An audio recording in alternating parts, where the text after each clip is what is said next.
Ça tient en 8 lettres. Atacadão Pascal, c'est son nom. La filière ultra low cost de Carrefour qui va débarquer en France. Le groupe fonde énormément d'espoir sur ce modèle qui va débouler. Est-ce que justement ce modèle peut s'imposer et va s'imposer chez nous? Atacadão, ça sonne un peu carioca, ça sonne un peu football. Avec l'accent sur le... Oui, c'est une enseigne brésilienne fondée par Carrefour. Et on a chez Carrefour un dirigeant, Alexandre Bompard, qui a parfaitement compris les lois du commerce et qui voudrait implanter cette enseigne en France, peut-être pour ne pas laisser la part de marché, ce qu'on appelle l'access, l'entrée de gamme, à Lidl, à Aldi, à Action, à quelques autres, c'est-à-dire occuper tous les segments de marché. C'est du cash and carry, c'est du pur et dur. Je ne sais pas si les plus anciens d'entre vous se rappelleront du CDM, le comptoir des matériaux. C'était une des premières enseignes d'Intermarché. Il y avait des palettes, on posait quelques produits de base. Il y avait 200 ou 300 produits sur 300 mètres carrés. Et on servait bien. On vendait des prix. Bon. Deuxième élément, Carrefour va simplifier son offre, la réduire un peu, moins de largeur de gamme. Et je pense qu'on n'y perdra pas parce que parfois, dans un hyper, il y a beaucoup trop de choix.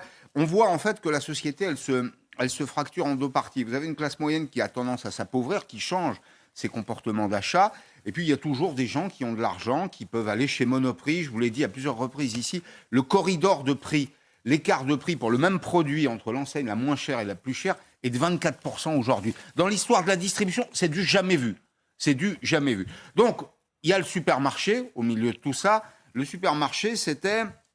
le point de vente symbole du XXe siècle, symbole des années de croissance, des 30 glorieuses, symbole de la mixité sociale aussi, parce que les riches y côtoyaient les pauvres. Et c'est vrai qu'aujourd'hui, compte tenu de la situation économique, on voit un gros segment de classe moyenne ou de classe populaire qui cherchent à faire leurs achats alimentaires au moins cher.